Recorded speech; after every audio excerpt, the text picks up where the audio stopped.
আমার এখানে যতটি খালা বসে আছেন, আমার বেটিটাকে বলছি না, যেগুলো আমার বয়সে আমার বোন, আমার থেকে ছোট ওইটি আমার বেটি, আমার থেকে একদিনের বড় ওইটি আমার খালা, খালাটিকে বলছি, যারা সাউরি হয়ে গেছেন, শাশুড়ি বেনে গেছেন, ওইগুলোকে বলছি বৌমাকে কষ্ট দিয়েন না, অত্যাচার করিয়েন না।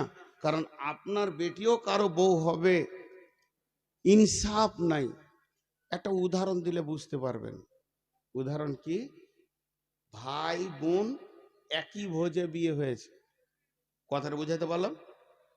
ও বেচারার মেয়েটাও বড় হয়ে গেছে, ছেলেটাও বড় হয়ে গেছে, তো দেখছে খরচা একবারই করব, তো একটা বহু দেখেছে, একটা ছেলে দেখেছে, জামাই দেখে একই ভোজে দুটো বিয়ে দিয়ে দিলে, বিয়ে হয়ে গেল। বেটির বিনিময়ে একটা জামাই পেল বাড়িতে, বেটার বিনিময়ে একটা বৌমা পেল বাড়িতে।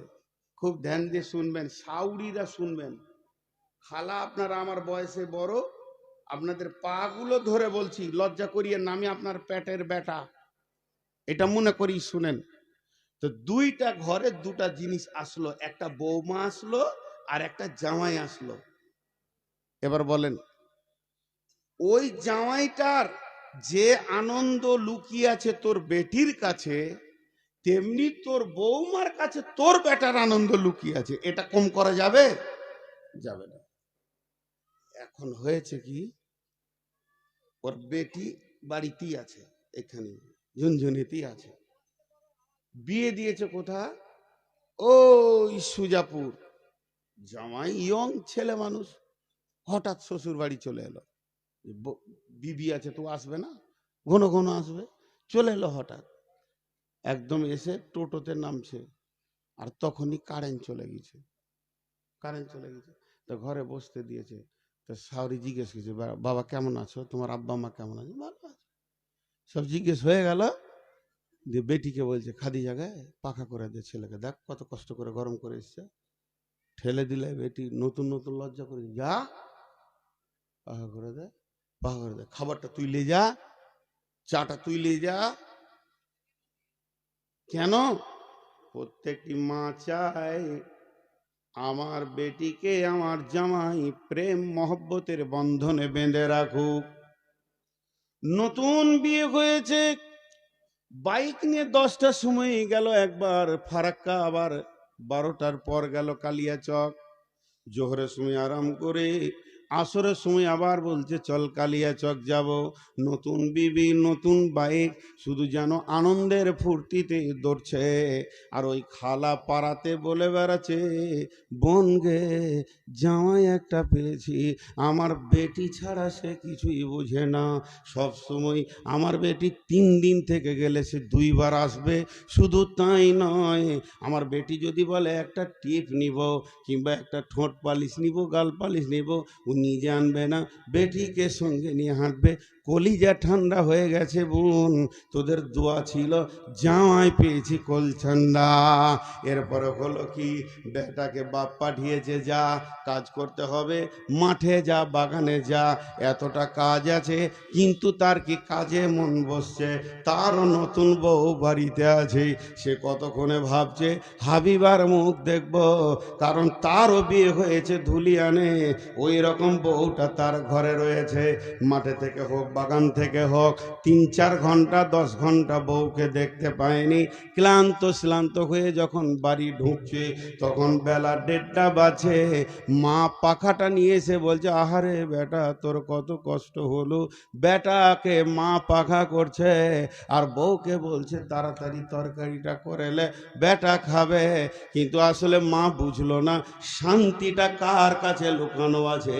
আল্লাহ কোরআনে বলছে শান্তিটা লুকানো আছে তার বিবির কাছে, অতএব তাকে আসতে দিচ্ছেন না। যখন কাছাকাছি হয়েছে সমস্ত কাজ সেরে, তখন হাবিবা বলছে, ও আমার প্রিয় স্বামী রে, তুমি যখন ঘাম ঝরিয়ে 1:30টার সময় ঢুকলে, তো আমার হৃদয়টা উতল পাতল করছিল, একটু পাখা করে দেব, শুধু তোমার মায়ের ভয়ে আমি আসতে পারিনি।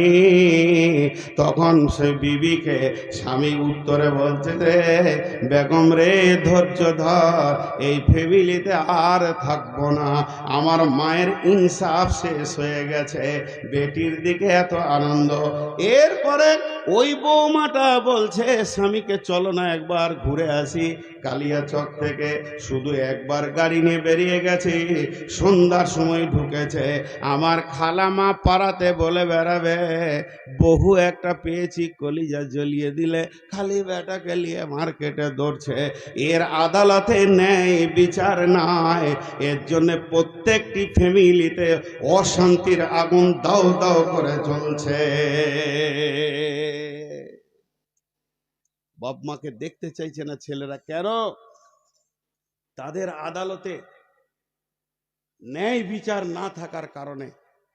যেমন তার মেয়েকে নিয়ে ঘুরলে তার জামাই কলিজা ঠান্ডা হয়, তো অমনি এদেরকেও সুযোগ দাও খালামা। যদি তুমি সুযোগ দাও, যদি তুমি সুযোগ দাও, তো ওই বৌমাটা মা বলবে, কলিজা ঠান্ডা করে নেবে তোমাকে দিয়ে। কিন্তু আসলে ফ্যামিলি শেষ হয়ে গেছে। এবার লসটা বলে দিয়ে আমি ওই আয়াতটার দিকে চলে যাব। টোটাল লস কি হচ্ছে এখানে, আপনারা যদি একবার মুখ খুলেন, হাত দুটো ধরে বলছি, তো আমি আনন্দিত হব। শেষবারের মতো একটু আমাকে শান্তি দেন, একটু আনন্দ দেন, ভালোবাসা দেন। আপনাদের আমি মেহমান। সেটা কি? প্রত্যেকটি পাড়াতে গ্রামে আজকে ভালো ছেলে পাওয়া যাচ্ছে না। তার মেন কারণ হচ্ছে আপনি যে জমি থেকে ফসল নেবেন, নিয়ত করেছেন একটা 4 বিঘা আছে, এটাতে আমি আলু নিব, এটাতে আমি গম নিব, এটাতে আমি পেঁয়াজ নিব, এটাতে আমি কফি নিব, এটাতে আমি টমেটো নিব, এটা আমি পাতকপি নিব। যখন আপনি দামি দামি ফসলের চিন্তা করবেন, তখন সেই জমিটার প্রতি যত্নবান হতে হবে। তাকে সার, রাসায়নিক সার, চাষ, নিরান, দুবড়ি মারা, সমস্ত রকম চিন্তা আপনাকে রাখতে হবে। আর ওকে সুন্দর করে মাটিগুলোকে ফুলিয়ে রাখতে হবে। আপনি যা চাইবেন তাই পাবেন। যদি আপনি মনে করেন যে আমি একটা বৌমা নিয়ে এসেছি, আমার ফ্যামিলিতে মৌলানা নিব, মুফতি নিব, মহাদ্দিস নিব, মাদানি নিব, আপনি কিনা সাইকুল হাদিস নিব, ডাক্তার নিব, মাস্টার নিব, তাহলে বৌমাকে কষ্ট দিয়েন না। ওর মানসিকতার কষ্ট যদি হয়, ওর পেট থেকে ভালো ছেলে হওয়ার আশা ছেড়ে দেন।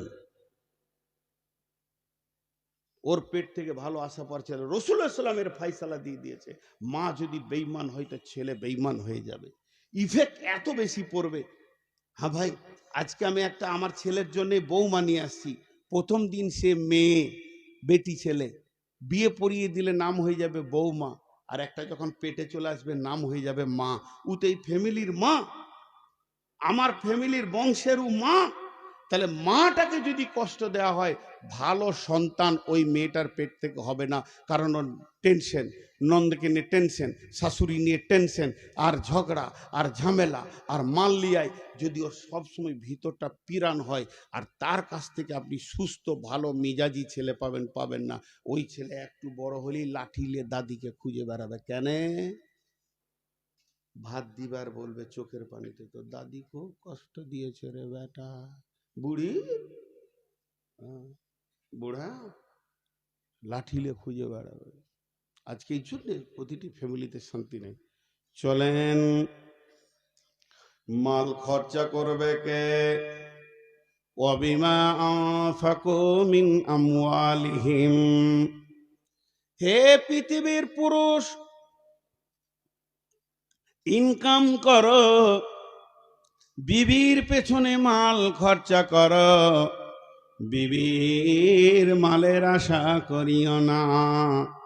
যারা শ্বশুরের মালের, বিবির মালের আশা করে, তাদের মতো দ্রোহ ভিখিরি পৃথিবীর বুকে কেউ নাই।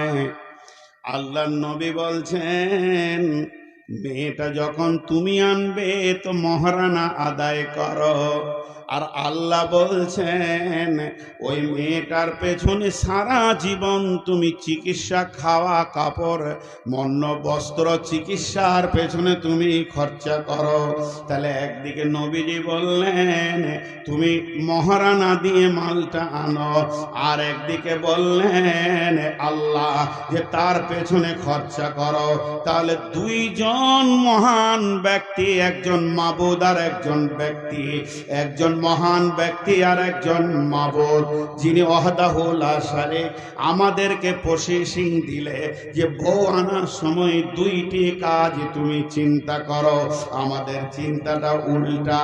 আমরা টাকা লিব, বলিব, আল্লাহ বলছে চল ঘরের ভিতরে অশান্তি ভরে দিব। জি ভাই, সিলিং ফ্যান দেখেছেন? সিলিং ফ্যান দেখে না এখানকার লোক। কি দুঃখের বিষয়, কত মাল নিয়ে বেড়াবো ট্রাকে জালসা করতে গেলে, একবার হ্যাঁ না বলছে না রে ভাই।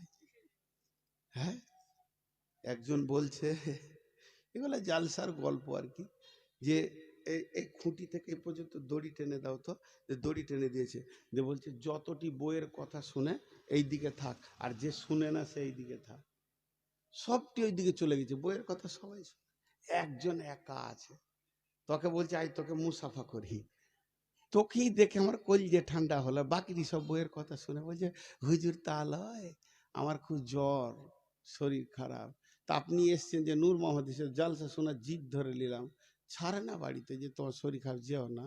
তো বিবি শেষকালে বলে যেদিকে ভিড় হবে ওইদিকে যেও না। ও আবার 1 নম্বর বউ মানলে আলা, তাহলে সবটি জিরো হয়ে গেল রে। হুম।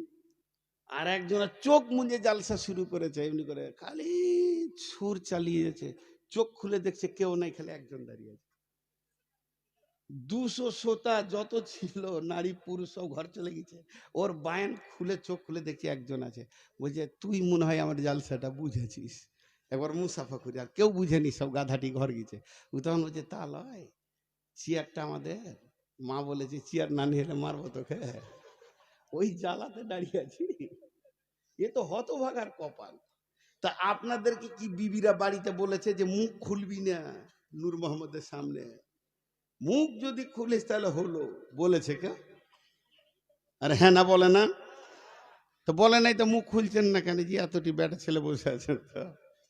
জি, একজনের ঘরে সাপ ঢুকে গেছে, সাপ। তো লাফিয়ে খাটে উঠেছে, বলছে একটা বেটা ছেলে ডাক্তারে, সাপটা মারতে হবে। তোর বউ বলছে তুমি যে বেটা ছেলে, ও তাহলে লাঠি দে। ওর এতক্ষণে খেয়াল হলো যে ও বেটা ছেলে। জি ভাই, আর কত বলবো আপনারাকে, আমি ক্লান্ত হয়ে গেছি। 480 সুগার, আমার গাড়িতে রিপোর্ট ভরে নিয়ে বেড়াচ্ছি, কখন কি ঘটতে পারে। জি মাটিয়ে গেছে, পানি দিয়ে দিয়ে চালাচ্ছি, তাও আপনারা মুখ খুলছেন না। একবার মুখ খুলবেন। আল্লাহ তাবারাক ওয়া তাআলা বলছেন, পুরুষ তুমি বিবির পেছনে খরচা করবে। তারপরে আবার মেয়েদেরকে বলছেন ফাসসালিহাতুন কানিতাতুন হাফিজাতুন লিল গায়বি বিমা হাফিজাল্লাহ। ও নারীকল মা আমার, বোন আমার, বেটি আমার, যদি কোনো বৌমা আমার এখানে রয়েছেন, যারা আমার বৌমায়ের বয়সে বৌমা আর বেটি, এদেরকে বিশেষ করে আমি একটা ওসিয়ত করছি, যদি তোমরা মনে করো যে আমরা যে ফ্যামিলিতে থাকবো, যে এলাকায় থাকবো, যে বস্তিতে থাকবো, আমি ভালো বৌমা হব, আমাকে নিয়ে শ্বশুর শাশুড়ি স্বামী আনন্দ পাবে, এবং আমার আল্লাহ আমার ওপরে খুশি হবে, আমার আল্লাহ খুশি হয়ে আমাকে জান্নাতের মেহমান বানাবে, তো আমার রব বলছে তোমার ভিতরে 3টি গুণ নিয়ে এসো।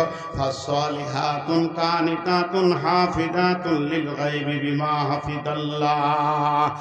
1 নম্বরে সালিহা হও, 2 নম্বরে কানিতা হও, আর 3 নম্বরে হাফেজা হয়ে যাও। যদি কোনো মেয়ের ভিতরে 3টি গুণ থাকে রে বেটি আমার, ও আমার বৌমা, তা আল্লাহ তোমাকে দুনিয়া এবং আখেরাতে সুখী করবে। অতএব 3খানা গুণ তোমরা কষ্ট করো নিজেদের মধ্যে নিয়ে এসো। সলেহা, সলেহার তফসির করতে গিয়ে বলেছেন সল্লাত খামসাহা, সামাত সাহারাহা, আহসানাত ফারজাহা, আতাত বালাহা। এইটাকে নিয়ে যদি কথা বলি তো 2 ঘন্টা চলে যাবে। শর্টে বলছি, নামাজি হবে, রোজাদার হবে, পর্দার ভিতরে থাকবে, এবং স্বামীর ইতাআত করনেওয়ালি হয়ে যাবে, তাকে সলেহা বলা যায়। জি, স্বামীর ইতাআত করনেওয়ালি হয়ে যাবে। আমাদের এই মালদা জেলায় সব থেকে দামি বক্তা কে জানেন? বদরুদ্দোজা নদভী। আমি ওনার সঙ্গে যদিও বন্ধু সুলভ আমার সঙ্গে কথা বলে, আমি ওস্তাদের নজরে দেখি। তা উনি যে জালসায় যাবে খালি একটা কথা বলবি, আর ওটা আমি ছাড়াইতে পারছি না। কি বলে বলেনি? হ্যাঁ, অবলা সরলা কমলা মা বোনেরা, অবলা, ওদের যা চোপার জোর আছে পৃথিবীর কারু আছে? ওরা অবলা বলছে। জি, 3 দিন আগে বাড়ি থেকে বের হয়েছি, তা আমার বিবি আমাকে ঠান্ডা করে দিলে চোপা চালিয়ে। জি, কেন এত জালসা, বাড়িতে থাকতে হবে, কিছু মানা যাবে না। জি ভাই, আপনারা মনে মনে ভাবছেন তাহলে মৌলবীর বউটা তাহলে বদমাস। হ্যাঁ, কি ফ্যাক্টরি রে ভাই? আপনি কি ভাবছেন যে আমার টাটা কোম্পানি আপনাদের কি বিড়লা কোম্পানি? হ্যাঁ, কি ফ্যাক্টরি? সব আপনার বিবির কাছে যায়, আমার বিবির কাছে দেয়। তো এরা অত্যন্ত কথা বলে, কানে তা। আর উনি বলেন কমলা, নরম। কে বললে নরম? খুব দিল শক্ত, সতীনের ছেলেদের কলজে ভেজে খেয়ে নিবে। কে বললে নরম ওরা? সরলা মানে একদম সাদা সিধে সরলা। জিলিপির 3 গুণ পেঁচ, জিলিপির 3 গুণ পেঁচ। জিলিপির মধ্যে 3টে গুণ আছে, দেখতে ভালো, রস আছে, পেঁচ আছে। দেখতে ভালো, রস আছে, পেঁচ আছে। মেয়েদের মধ্যে 3টে গুণ আছে, দেখতে ভালো, রস আছে, পেঁচও আছে। এমন পেঁচ আছে কতজনকে যে ঘোল খাইয়ে দিলে বাপ। জি, পৃথিবীর সব থেকে ধারালো অস্ত্রের নাম কি বলেন? খুঁড়, হেঁসিয়া। পৃথিবীর যত ধারালো অস্ত্র আছে নিয়ে আসেন, যত বড় মেশিন আছে, গাছ কেটে দেবে, লোহা কেটে দেবে, রেল লাইন কেটে দেবে, কিন্তু বাপ বেটার সঙ্গে আত্মীয়তা কাটতে পারবে না, মা বেটার আত্মীয়তা কাটতে পারবে না। এর থেকে ধারালো অস্ত্র হচ্ছে মেয়েদের চোখের পানি। এমন করে স্বামীর কাছে কাঁদবে, যে মা জন্ম দিয়েছে তার সঙ্গে সম্পর্ক চলে যাবে, বাপের সঙ্গে সম্পর্ক চলে যাবে। বাপ আঙুল ধরে ধরে মানুষ করেছে, বেটা আমার ভবিষ্যতে পাশে পাশে থাকবে, সেই বেটা শ্বশুর ঘরে গিয়ে থাকবে। অতএব এত ধারালো অস্ত্র পৃথিবীতে আর নাই। নারীরা 3 জায়গায় কাঁদে, নারীরা 3 জায়গায় কাঁদে, নারীরা 3 জায়গায় কাঁদে। একটা হলো অস্ত্র বানানোর জন্য কাঁদে, এরা সুখেও কাঁদে, দুঃখেও কাঁদে। অতএব দুঃখে যদি বিবি কাঁদে, আপনি দুঃখের সঙ্গী হয়ে যান। আর যদি সুখে কাঁদে, তার সঙ্গে সুখের আনন্দে আপনিও আনন্দ করলেন বিবির সঙ্গে। কিন্তু বিবি যদি অস্ত্র বানানোর জন্যে, বাপ মায়ের সঙ্গে ছিন্ন করার জন্যে চোখের পানি ফেলে, তখন আপনি নিরেট পাথর হয়ে যান আর চুপচাপ বসে যান, তার সঙ্গে সঙ্গী হয়েন না। তার কারণ হচ্ছে পৃথিবীর বুকে সব থেকে ধারালো অস্ত্র হচ্ছে নারীর চোখের পানি, যেটা মায়ের সঙ্গে আত্মীয়তা, ভাইয়ে ভাইয়ে আত্মীয়তা সমস্তকে কেটে তছনছ করে দিতে পারে। এখন তো পা ভ্যানটা দুনিয়া থেকে চলে গেল। পা ভ্যান দেখেছেন? ভ্যান ভ্যান ভ্যান কোথায় জলসা করছি গো আজি? বুড়া গরু ঠেলে ঠেলে কি চাষ হয়? এটা বলবো, এরপরে একটা জিজ্ঞেস করব, যেমন সাউন্ড তেমনি বয়ান। সাউন্ড নাই, সালাম আলাইকুম। দোষ আমার নাই। মরা গরুর চিকিৎসা হয় না, মরা রুগীর চিকিৎসা হয় না, জীবিত রুগীর। তো ভ্যান, ভ্যান এমন একটা জিনিস, ভ্যানের সামনে চাকাটা ডান দিকে টাল থাকে। কেন টাল থাকে? টালটা যদি না থাকে তাহলে মানুষ মাল টানতে পারবে না। চাকাটা যদি সোজা করে দেয় বুকে চাপ লাগবে, আর টাল করে দিলে 2 পেশিতে লাগবে। এর জন্য বৈজ্ঞানিক প্রসেসে ওকে টাল করে দেওয়া হয়। ওই টালের কারণে সমস্ত 5 বস্তা 7 বস্তা চাউলকে একটা মানুষ টেনে নিয়ে যায়, তার বুকে লাগে না। যদি টাল না থাকতো তাহলে টানা বড় মুশকিল হয়ে যেত। অতএব টাল আছে, তোরা লাভ আছে কি? যদি আপনি ভালো ড্রাইভার হন তাহলে 1 নম্বর আপনি চেপে আনন্দ পাবেন, 2 নম্বরে একটা জায়গা থেকে আর একটা জায়গা চলে যাবেন, 3 নম্বরে আপনার মালগুলি ভ্যান নিয়ে চলে যাবে। তো মেয়েরা হলো ওই রকম ভ্যানের মতো, ওদের টাল আছে। যদি আপনি ড্রাইভার ভালো হন তাহলে আপনার জীবনটা 25 বছর থেকে 75 বছরে চলে যাবে, গোটা সংসারটা টানবে, সঙ্গে নিয়েও আপনি আনন্দ পাবেন। তবে ড্রাইভার যদি ভালো না হয়, ভ্যানের রোগ আছে, ওটা পট করে বেঁকে যাবে, নয়নজুলিতে গিয়ে খালে পড়বে, আগে ড্রাইভার পড়বে, তার উপরে মাল পড়বে। এটাই হলো ভ্যানের প্রসেস। তেমনি বন্ধুরে আমার, ঠিক মতো বিবিকে যদি চালাতে না পারো, নয়ন